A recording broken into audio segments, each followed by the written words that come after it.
Part 1. The big meeting hall on Space Station Kepler-7 was full of alien doctors. They came from 40 different planets to talk about medicine and how to help sick people. The room had bright lights and strange machines that the aliens used to show their medical work. Dr. Velix stood at the front. He was a Taraxian, which meant he looked like a big purple creature with tentacles and a throat that puffed up when he talked. He was showing pictures of broken bones and how his people fixed them. In the back of the room sat Jake Morrison. He was the only human in a room full of hundreds of aliens. Jake wore his military uniform with medals on his chest. He sat quietly and listened. The other doctors whispered about him. Humans were new to space. Most aliens thought human medicine was old and rough. Dr. Velix finished his talk. His throat puffed up with pride. He said that when someone broke a bone very badly, his people could fix it in 3 days. They put the patient in a special healing machine. They gave the patient drugs so it did not hurt. The bone grew back together perfectly.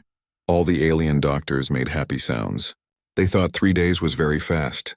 Then Jake spoke from the back of the room. 3 days is too long for a broken bone. The room went silent. Everyone turned to look at Jake. Dr. Velix's purple skin got darker. His throat sac puffed up bigger. "What did you say, human? Do you think you know better than me?" Jake stood up slowly. He was calm. "I am not saying better, doctor. I am saying faster. Human doctors can fix a broken bone in 2 minutes. The person can fight again in 1 hour." The aliens started talking loudly. Some made clicking sounds. Others changed colors. A doctor made of crystal named Shira turned around in her seat. She spoke in a voice that sounded like bells ringing. "That is not possible. The pain would kill any living thing. You humans must not feel pain like we do." Jake shook his head. "We feel pain. We feel all of it. But feeling pain does not mean we stop. We do what needs to be done." Dr. Velix's skin turned almost black with anger. "And I suppose your people do this with medicine that stops the pain? You must have amazing drugs." "Sometimes we have no drugs at all," Jake said. His voice stayed calm and quiet. The room exploded with noise. Aliens shouted in many different languages. A doctor who looked like a big beetle jumped up from his seat. His voice was loud and angry. "You fix bones with no pain medicine? That is torture. Your people should be arrested. The Galactic Council should investigate humans for being cruel." Jake's face got hard, but his voice stayed level. "It is not torture when the choice is dying. In a battle, you do what you must do. I saw a soldier named Danny Price get shot through the leg. The bone broke into pieces. A field doctor fixed his leg while bullets were flying past them. Danny kept shooting his gun for 20 more minutes until help came. Nobody spoke. Dr. Shira's crystal body stopped glowing so bright. She spoke carefully. "You say this soldier kept fighting? With his leg broken?" "That cannot be real. I was there," Jake said. "I was the doctor who fixed his leg." I held his bone in my hands. I pushed it back into place while he bit down on a piece of leather.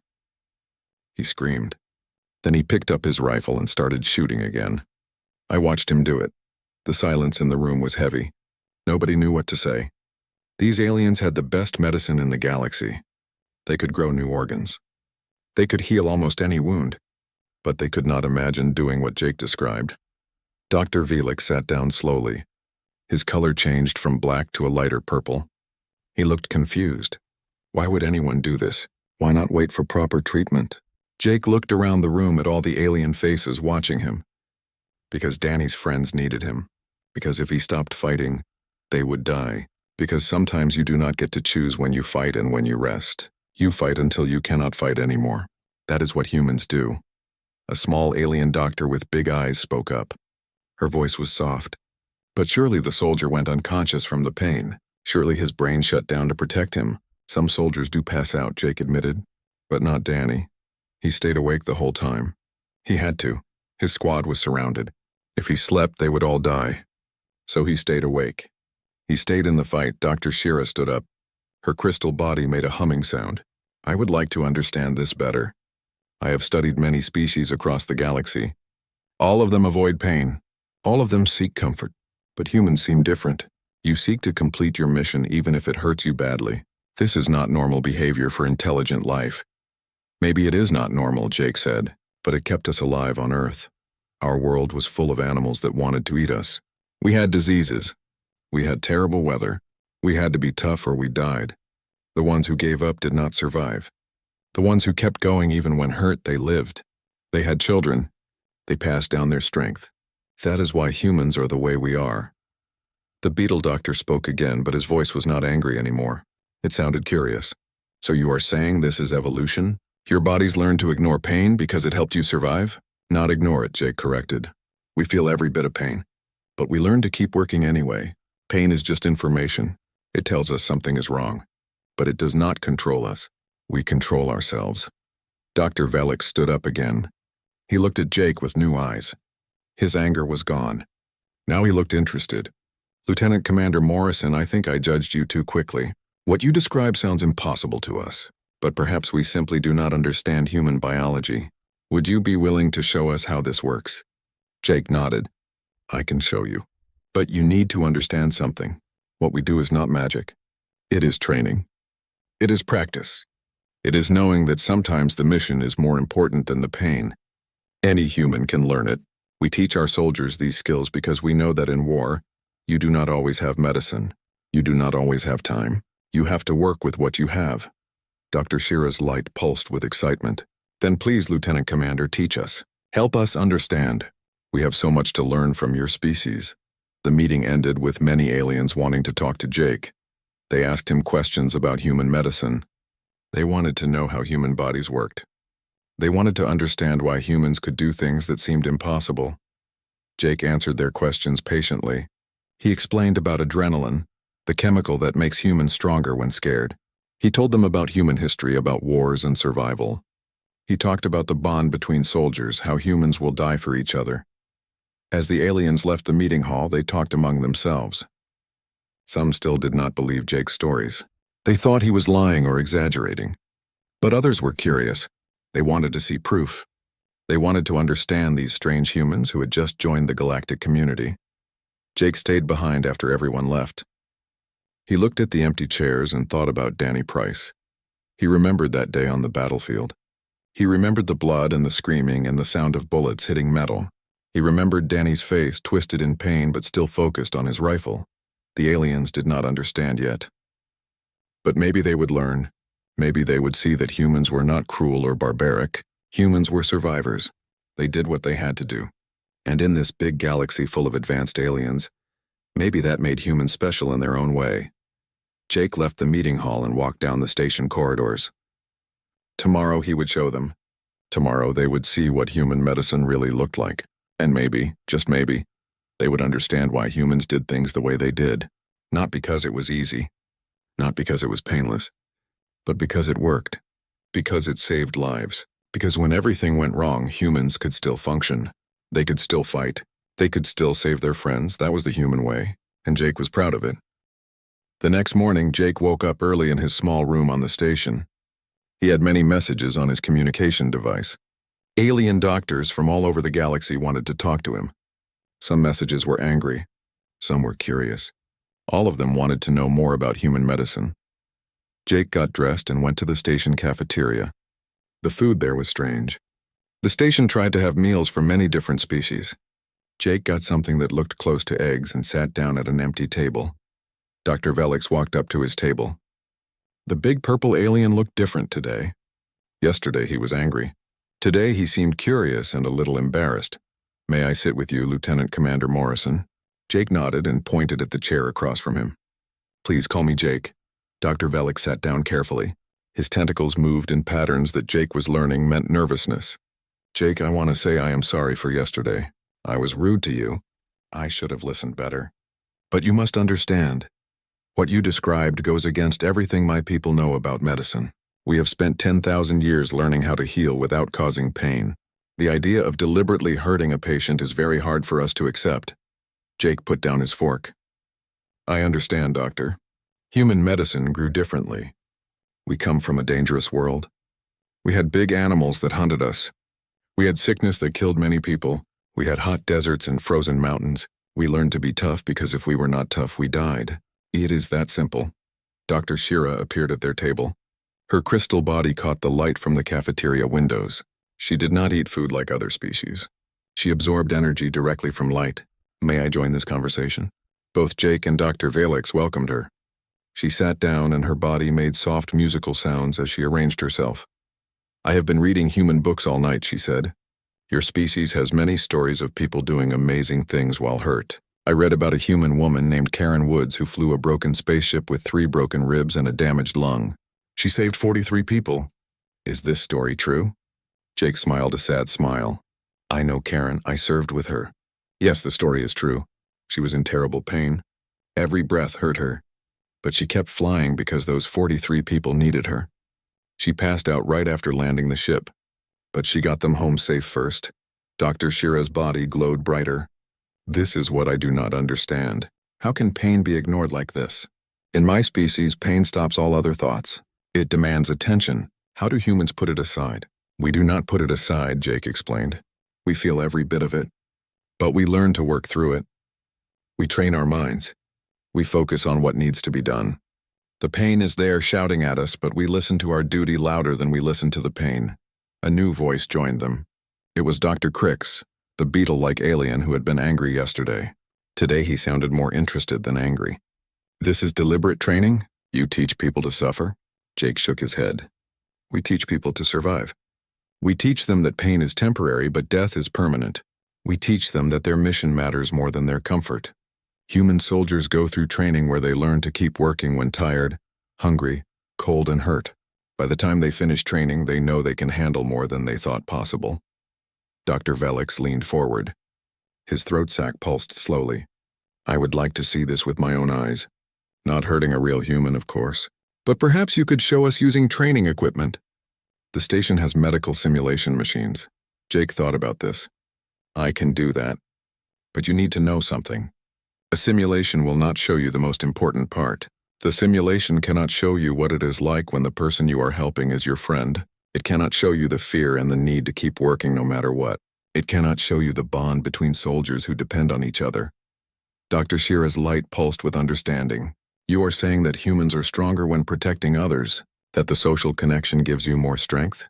Exactly, Jake said. A human mother can lift a car to save her child. A soldier can fight with broken bones to save his squad. Love and duty make us stronger than we could ever be alone. The demonstration was set for that evening. Word spread quickly through the conference. By the time Jake arrived at the medical simulation room, it was packed with alien doctors. They filled every seat and stood in the aisles. Everyone wanted to see what human field medicine looked like. The simulation dummy was very advanced. It had fake bones, fake muscles, and sensors that could measure pain levels. Dr. Velix had programmed it to have a bad broken leg. The bone was broken in 3 places and sticking through the fake skin. It looked very realistic. Jake looked at the dummy and then at the crowd. In a real battle, you have very little time. Blood loss can kill someone in minutes. You cannot waste time being gentle. You must be fast and effective. Watch carefully. He bent over the dummy and put his hands on the broken leg. First, I checked the damage. The bone is broken and pushed out through the skin. This is called a compound fracture. Very dangerous because of infection risk. But right now, bleeding and shock are the biggest dangers. Jake's hands moved quickly and surely. He pushed the bone back into place with firm, confident movements. The simulation machine beeped loudly, showing that the pain levels were extremely high. Several aliens made shocked sounds. Within 2 minutes, Jake had the leg straightened, stabilized with temporary supports, and wrapped to control bleeding. He stepped back and looked at the timer. 1 minute and 47 seconds. In a real situation, I would now give pain medicine if I had it. Start fluids through an IV needle and call for evacuation. Total time about 4 minutes from start to finish. The room was silent. Then Dr. Crick stood up. His voice was full of disbelief. The simulation showed that procedure would cause pain levels high enough to make most species lose consciousness or die from shock. How does a human stay awake through that? Jake's face was serious. Many do not stay awake. Many humans pass out from this kind of pain. But some stay conscious, especially trained soldiers. They bite down on something. They focus on their breathing. They think about their mission or their friends. And they endure. Dr. Velix stood up. His color had changed to a thoughtful shade of light purple. Lieutenant Commander, I am beginning to understand. This is not about being cruel. This is about saving lives when conditions are not perfect. You do what must be done because the alternative is letting someone die. Yes, Jake said simply. In perfect conditions, we use pain medicine. We take our time. We make the patient comfortable. But in war, conditions are never perfect. You work with what you have. You do your best. And you accept that it will hurt because pain is better than death. Dr. Shira spoke up. Her voice had a new respect in it. I want to meet this soldier you spoke of yesterday. This Danny Price who kept fighting with a broken leg. I want to hear his story from his own mouth. Would that be possible? Jake smiled. I can contact him. Danny is retired now, but I think he would be willing to come here. He is proud of what human soldiers can do. He would want you to understand. Later that night, Jake sent a message to Earth. He told Danny about the conference and the alien doctors who did not believe human stories. He asked if Danny would come to the station to tell his story. Danny's reply came back quickly.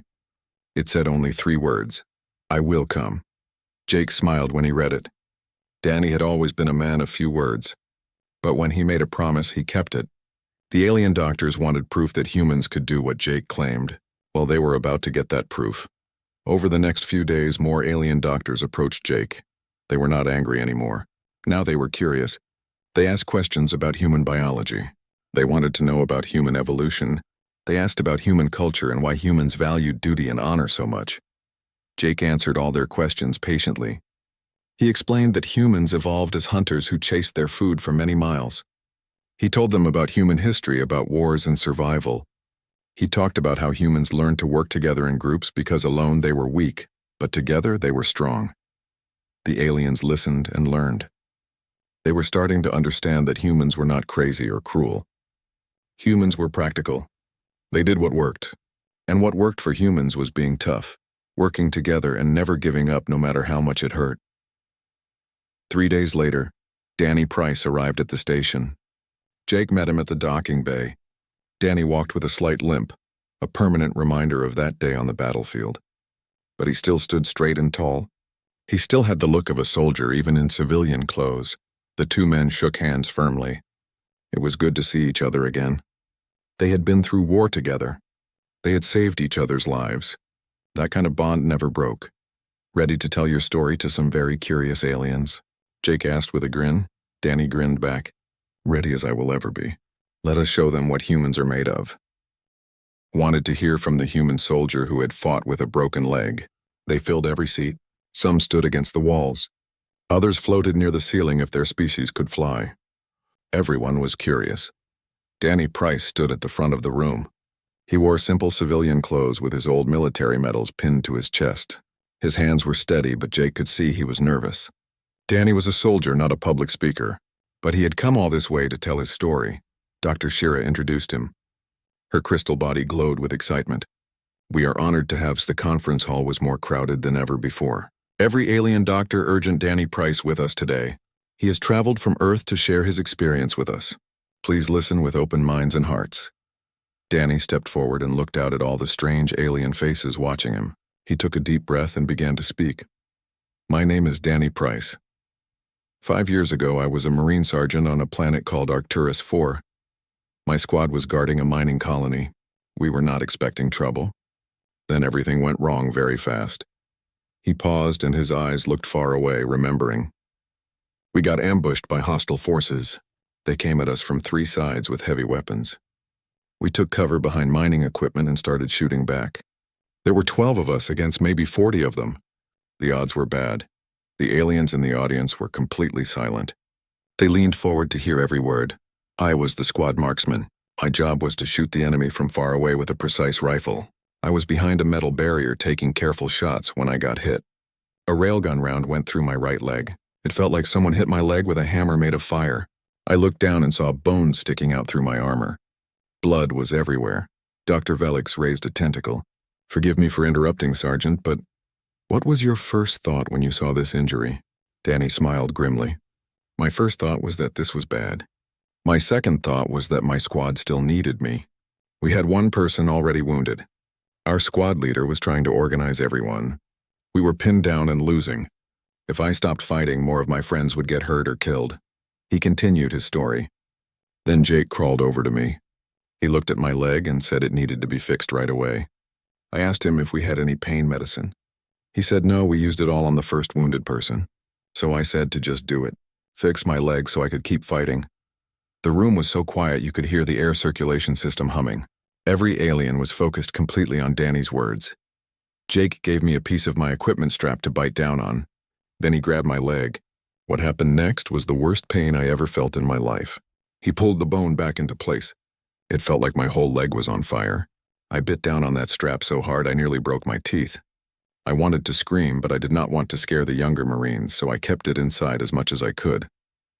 Dr. Cricks stood up suddenly. His voice was full of disbelief. "And you remained conscious during this? Your brain did not shut down to protect you?" Danny shook his head. "I stayed awake, I had to. I used a technique they taught us in training. You focus on your breathing. In through your nose, slow and steady. Out through your mouth. You think of the pain as just information. Your body is telling you something is wrong. You already know it is wrong. You do not need to think about it anymore. You just focus on breathing and getting through the next second, then the next second, then the next."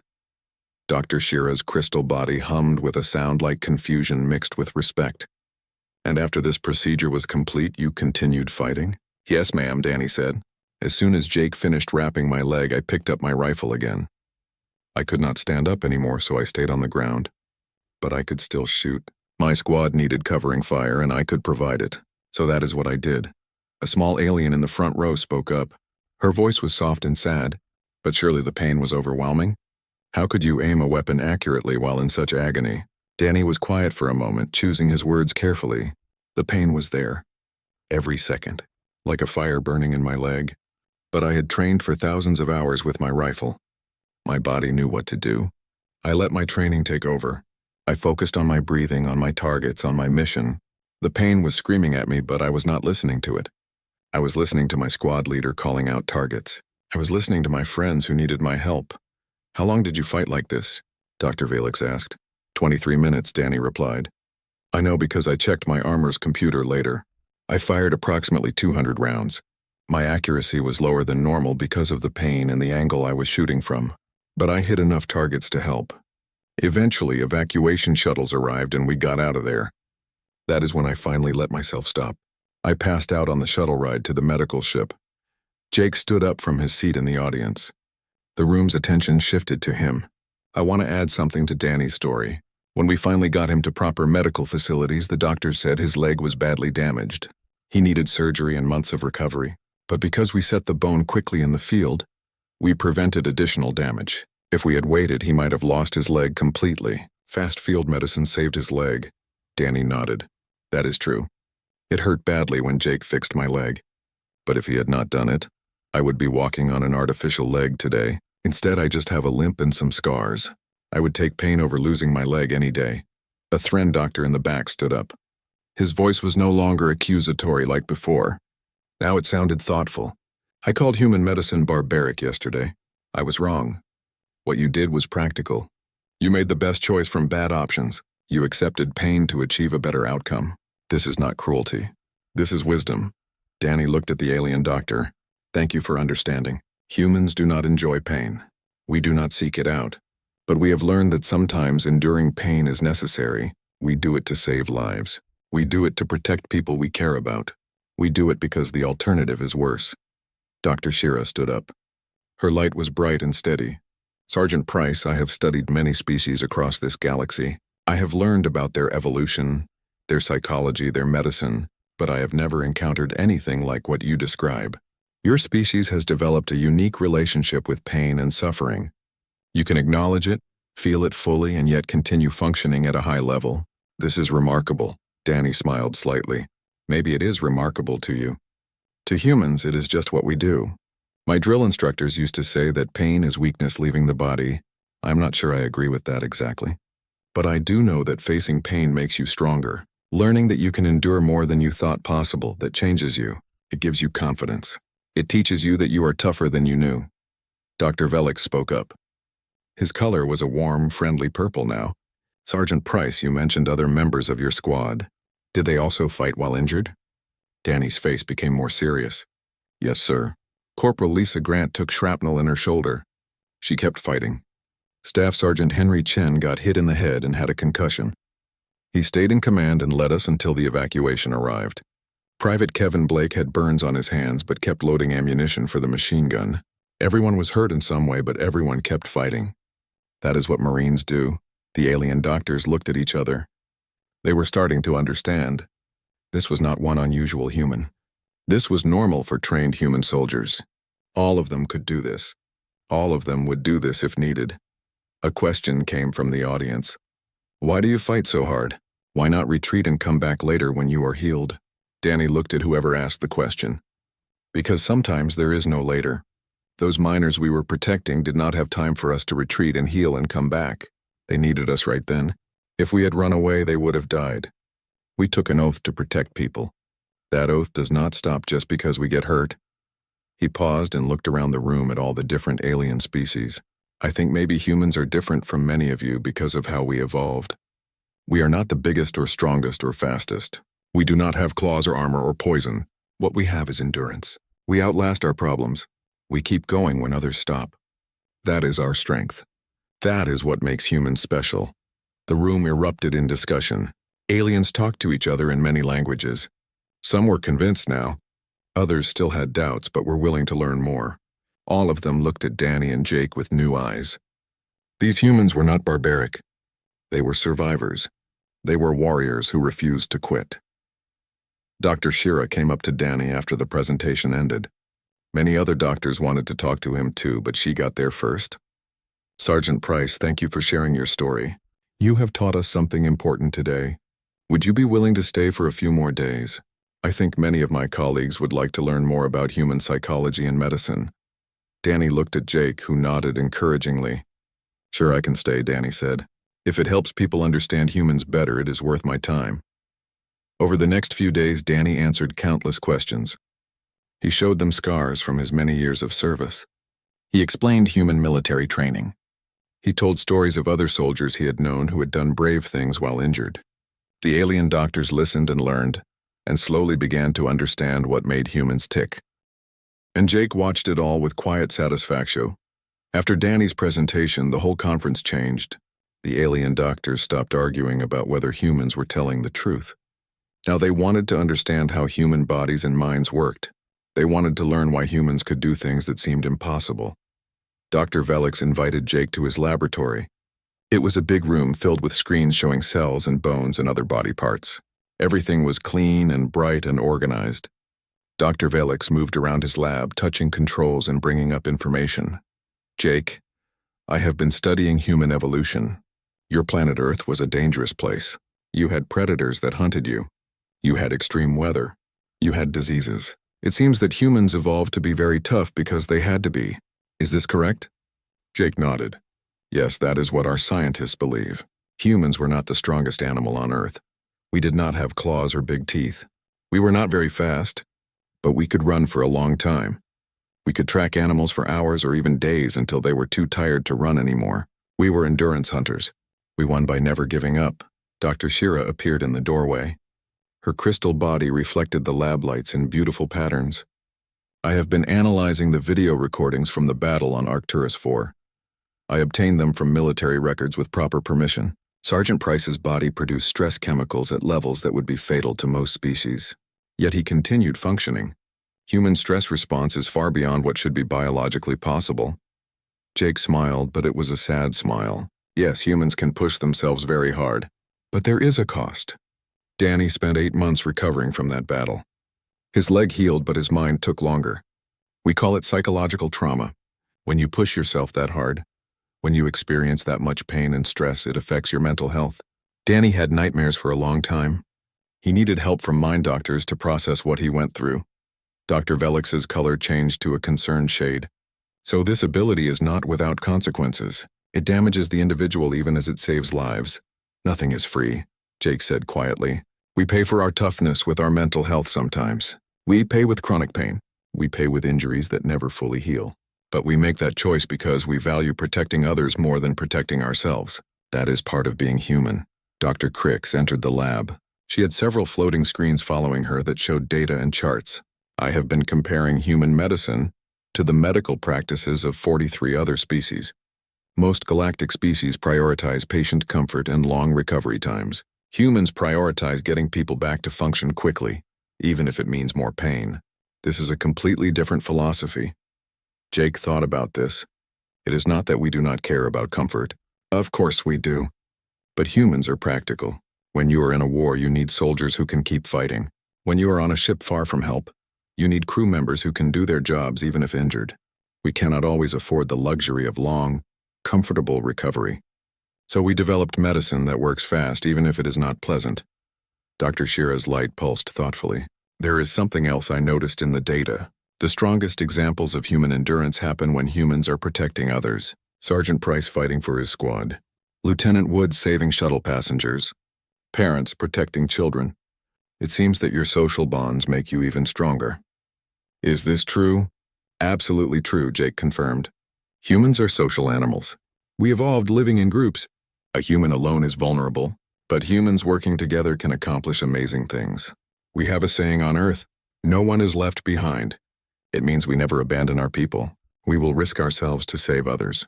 This is not logical from an individual survival perspective, but it makes sense for group survival. If everyone knows the group will protect them, they are willing to risk more for the group. Dr. Velix was quiet for a long moment. His tentacles moved in patterns that Jake had learned meant deep thinking. Lieutenant Commander, I owe you another apology. When I first heard about your medical practices, I called them barbaric. I said they were cruel and primitive. But now I understand that they are actually sophisticated. You developed techniques for the real world, not the ideal world. You accepted that conditions would be imperfect and you adapted. There is great wisdom in that. Thank you, Doctor, Jake said. But I hope we can learn from each other. Your regenerative medicine could save many human lives. Your technology for growing new tissue and healing without scars is amazing. And maybe our field medicine techniques could help your people when they do not have access to advanced facilities. We each have knowledge the other needs. Dr. Crix's antennae waved with excitement. Yes, this is an excellent idea. We should create a joint program. Human doctors and alien doctors working together. We combine your practical field experience with our advanced healing technology. Together, we could save more lives than either of us could save alone. Dr. Shira's crystal body glowed brightly. I support this completely. Humanity has much to teach the galaxy about resilience and determination. We have much to offer in terms of advanced medical science. A partnership would benefit everyone. Over the next week, the idea grew. More alien doctors joined the discussions.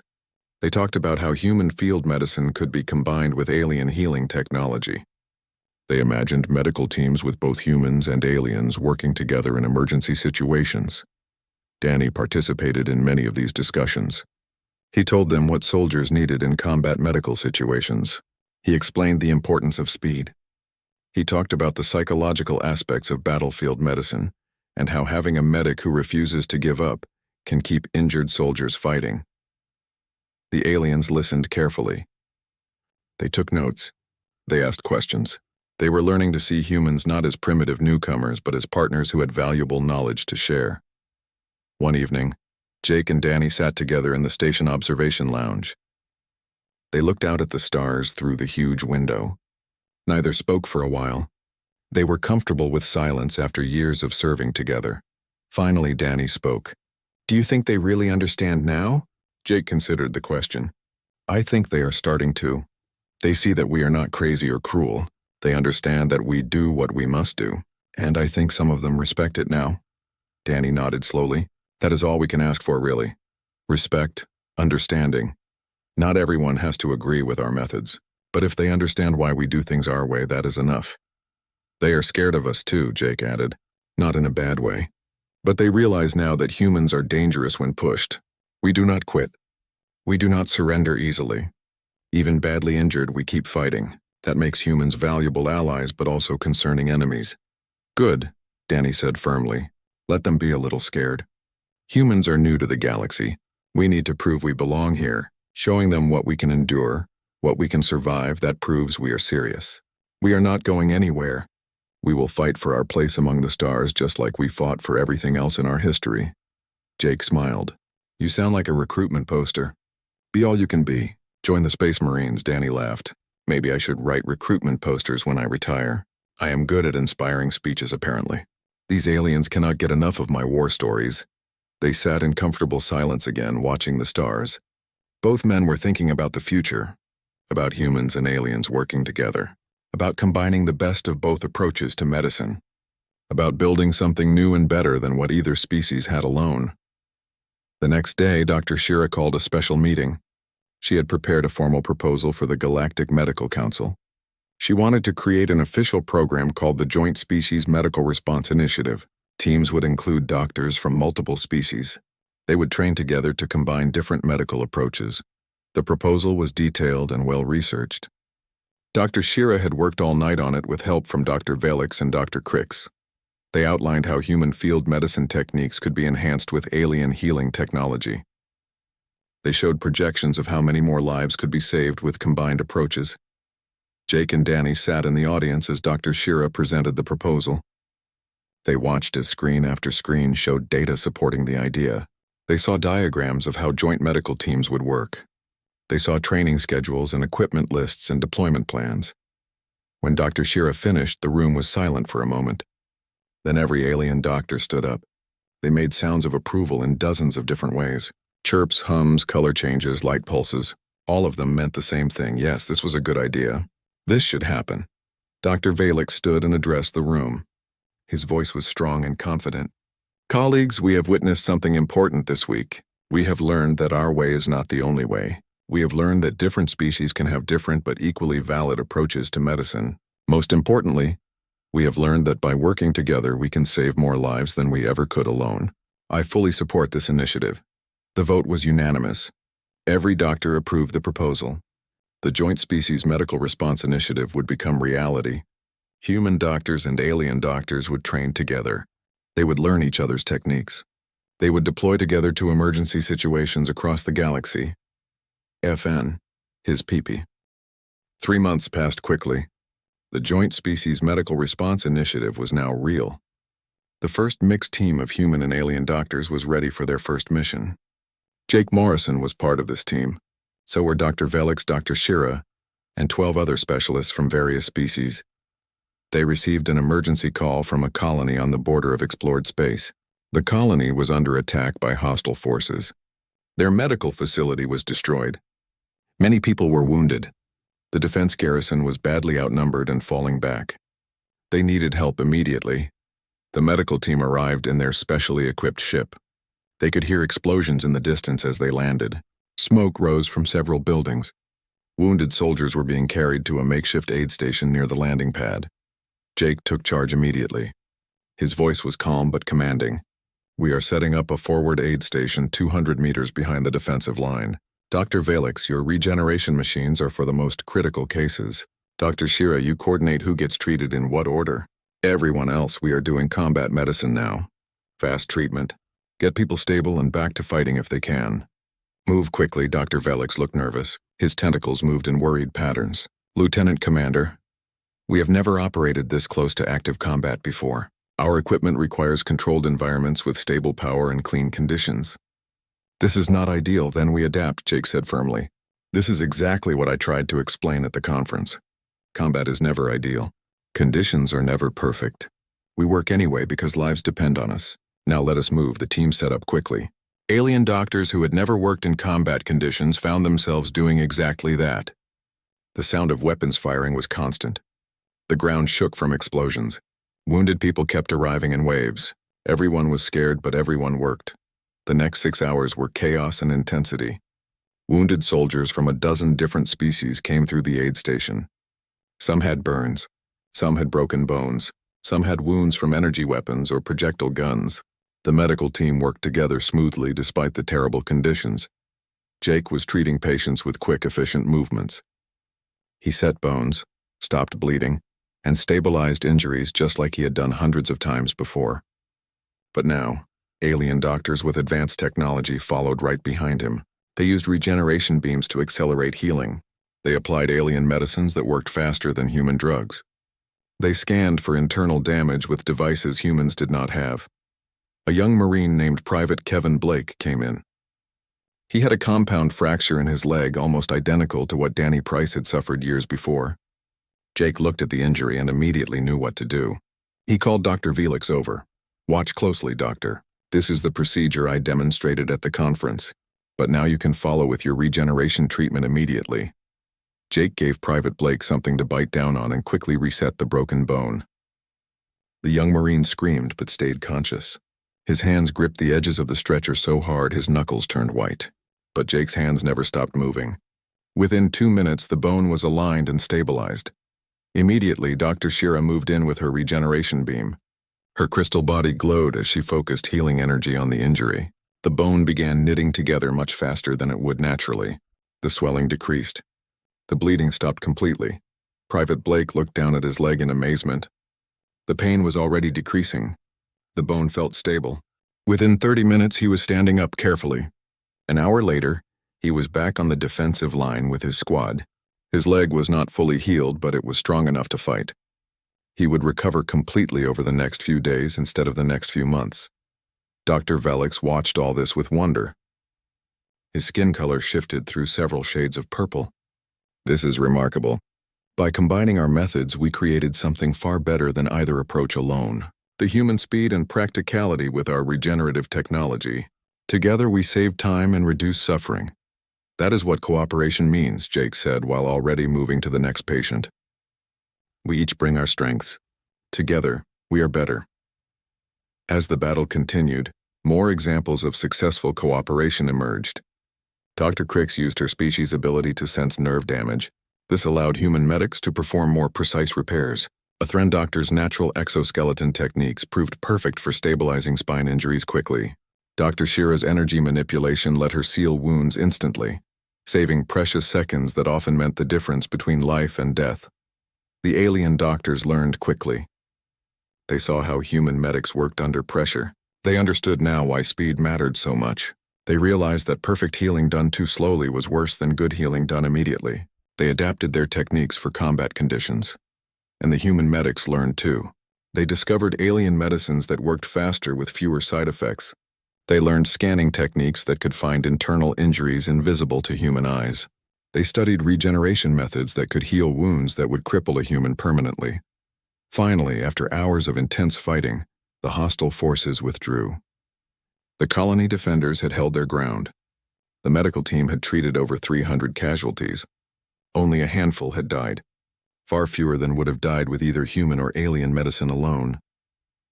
The colony military commander was a Taraxian general named Krex. He came to the medical station personally to thank the team. His uniform was dirty and he looked exhausted, but his voice was strong. Your combined methods saved my soldiers today. Human determination and alien precision working together. I have never seen anything like it. This is the future of military medicine. This is how we should always work. That evening, the medical team gathered around a campfire near their ship. Everyone was completely exhausted. Their clothes were dirty and stained. Some had minor injuries themselves. But there was satisfaction in the air. They had done good work. They had saved lives that would have been lost before. Dr. Velix approached Jake. His skin was a warm, friendly purple color. Lieutenant Commander Jake, I understand now what you tried to teach us at the conference.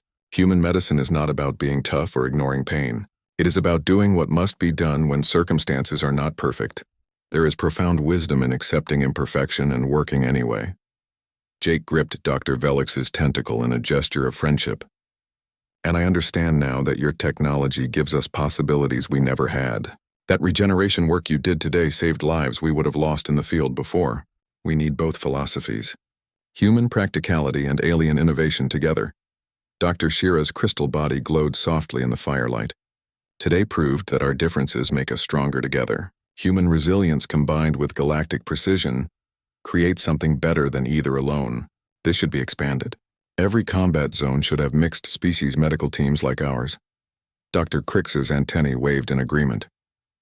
I will propose this formally to the Galactic Medical Council. What we accomplished here deserves recognition and widespread implementation. This is a model for how species should cooperate. 6 months later, the Galactic Council officially recognized and expanded the Joint Species Medical Response Program. Teams of human and alien physicians trained together at facilities across the galaxy. They learned each other's techniques. They practiced combining different approaches. The program became one of the most successful examples of interspecies cooperation in galactic history. Danny Price, now serving as a senior advisor to the program, gave a speech at the official dedication ceremony. He stood on a stage in front of thousands of beings from hundreds of species. His voice was broadcast across the galaxy. What started as disbelief became understanding. What seemed like weakness became recognized strength. Humans fight through pain not because we are tougher than everyone else. We do it because sometimes there is no other choice. And now, thanks to our galactic partners, we are learning ways to reduce that pain while maintaining effectiveness. That is real progress. That is what cooperation means. Jake stood in the audience beside Dr. Velix, watching his old friend speak. The Taraxian physician's skin glowed with pride. "Your Sergeant Price is completely correct," Dr. Velix said softly. "We were so focused on eliminating all suffering that we forgot sometimes sacrifice is necessary for greater good. You humans reminded us of that truth. In return, we hope we have made your necessary sacrifices less painful and more survivable." "You have," Jake replied, "and more importantly, we have learned to respect each other's approaches. That mutual respect is what makes this partnership work so well." As the ceremony continued with speeches and celebrations, Jake thought about how far they had come. From that contentious moment at the medical conference to this celebration of successful cooperation, humanity had proven they belonged in the galactic community. Not by being strongest or most advanced, but by being willing to endure, to sacrifice, to push through impossible circumstances when it mattered most. And in return, the galactic community had shared their knowledge, their compassion, their different perspectives on healing and recovery. Together they were creating something neither could achieve separately. Private Kevin Blake stood among the honor guard at the ceremony. He